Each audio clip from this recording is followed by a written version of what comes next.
guys, welcome back to my channel, and this is Sonali from It Starts at Home, and I hope everybody's doing great. And in today's video, first what we're gonna be doing is we're gonna be focusing on brain teaser and spatial intelligence. We are gonna be pushing the limits of the brain to work in such a way that a lot of critical thinking is involved. All right, so this activity is basically based for kids who are 5.5 plus, and if you really think your child at 5 years is ready, you can definitely try, but I would recommend 5.5 because I've made it in such a way that kids who are 5.5 plus to 7.5, 8. So definitely, like for Vivan, like he's already 7.5, he's going to be doing this activity. So I've made for that age bracket. If you think the activities are a little challenging, you can definitely tone it down. Always remember that the activities that I share with you, you can always adapt and regroup it or rearrange it in such a way that it suits your child. So whether it's a 3-year-old, 4-year-old, 5-year-old, you can absolutely adapt those activities. Or if you're looking for the same age level, rather than making 6 or 7, just try and make maybe 2 or 3 in the beginning and gradually increase the number. So I think that's going to be super great. I'm super excited to share these completely hands-on DIY activities that I've created with you for you. And I think Vivan is going to be super excited because we were supposed to do it this week, but we are almost done with our continents unit. I hope you've all downloaded the free continent printable that I had uploaded. I'm sharing the link down in the description box below.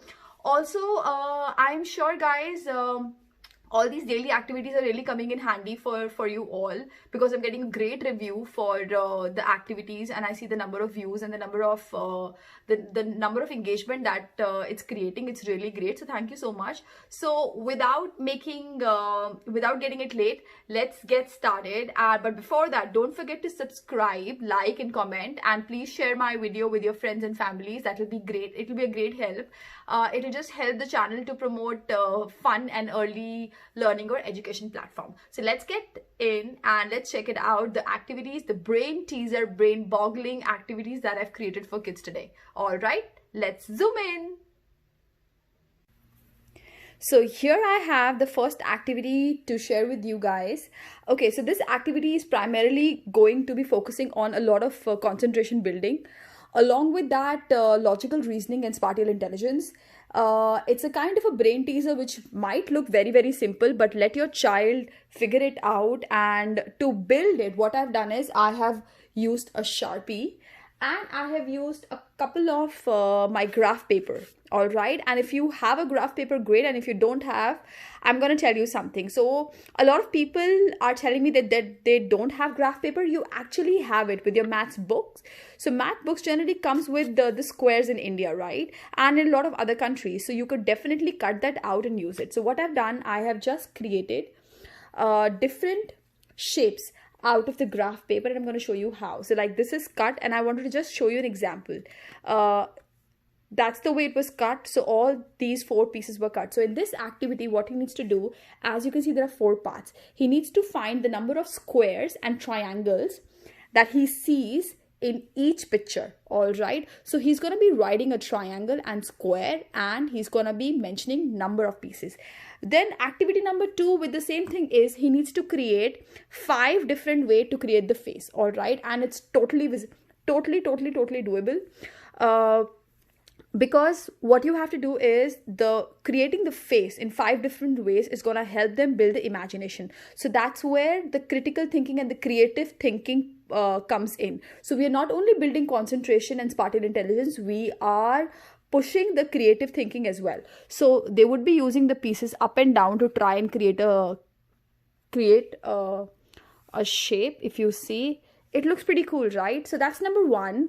Let me take you to the number 2 activity. I have done the exact same thing here, but in this one, if you will see, the pictures or the cutouts are extremely distinct and different from the first one. So in this one, what the child has to do is they need to figure it out how many squares are there in terms of each image that you see. What you could do is you could either make the image here, all right, or you could give them a number like A, B, C, D, and they can write for A, there were so many squares, B, there were so many squares, C, there were so many squares. Then what you could do is you could ask the child to create one for you. Okay, so this is where our building and creative thinking skills are coming in place. So you give a paper and a scissor. I'm sure by now the child is comfortable using the scissor. If not, you can be there next to them and let them try and create different shapes. Tell them to use a marker and color it off and then present it to a parent to solve it. So it's a great way of building the skills of something that they have done. They're going to understand it how they have done. So they will be giving you any kind of shape and then you figure it out, whether it's a square, how many squares or how many circles or triangles are there, right? So let's move on to the next activity. So activity number 3. So with activity number 1 and 2, we saw we'll be working on different shapes and critical thinking. Now activity number 2 is going to be focusing on a lot of memory building. All right, so I'm going to show you what I've done. I have created a maze. If you see, you can't figure it out what's happening here, right? But I'm going to show you a little closer. All right, so I have a particular code which I have used, and there are a number of vegetables that have been used here. It says maze pad. What the child needs to do, he needs to look at each dot and the pictures of the vegetables that have been used here. All right, so this is the reference card. All right, this is the activity card. What the child needs to do first is, once they have seen, you're going to be checking up their memory. All right, now what you have to do is you will be holding this card, all right, and the child will be having this card. The child is going to figure it out on blue sticker with red dot what's on the third space. So let's find where is the blue sticker first. All right, the blue sticker is right here. Where is the third? It's strawberry. The child needs to write strawberry here. All right, in the same way I have created 12 dots for the children to figure it out. Okay, so this is a memory game, and don't worry if the children are not able to do it. If your child is not able to do it, let them refer to it over and over again, and then what they need to do is, the second activity for the same part is, I have given the dots here. Now is the time for them to write or use a sticker. So in this case, I can give Vivan the sticker pad, or what I can do is I can just tell Vivan to draw or write. So he has to write what comes on yellow circle here. So he needs to write carrot, strawberry, a turnip and a tomato in this line. So this is where the memory comes in place. So they are not only looking at that, they're registering the information, and they are going to be then utilizing the same information to finish up this card. So I think, guys, it's a great activity for the kids to work over a period of time. So this might not finish in a day, but that's what we want. We want them to keep looking at the same thing, and they can only try the first one, the second time, and it might take a couple of attempts to finish this off, but I think it's going to be super great. Let's move to the next one. Okay, so the next activity and the last activity is this. You might be thinking, what are these? Like some piece of paper?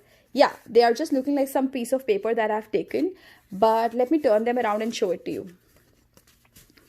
So these are symmetry cards, okay? They're going to be focusing on their fine motor skills by using scissors. So a lot of stuff is happening in one activity. They're all brain teasers, but we're all working on different parts of brain and different things where the connection is happening. So in picture recognition, in shape recognition, they're looking at ordinal number, because I have used ordinal number here. Now they're going to be working on a symmetry and the way it comes up. So what they're going to do is, I have created 4 random shapes, all right, and then they need to cut one area. So once they're going to open, they're going to have a symmetry right here. So earlier we have always done something to create on the other side, like create the right hand side, but today what we're going to do is we're going to cut it in such a way that they get the symmetry, and then that thing can be used as a card or a stencil. So we're going to be creating that, and I think it's a great thing. I have used very simple, so I've used a boat, a tree, a heart and a butterfly. You could use whatever you want and create this activity for your kids. So I hope, guys, you love the activity and you would be more than eager to try it out for your kids. Don't forget to like, subscribe and comment of this video if you like it. Please share my content as much as you can with your friends and family so that they also enjoy doing all this fun stuff at home. I can't wait to share my other activity with you, and I can see you next time. Thanks for watching, guys. See you next time.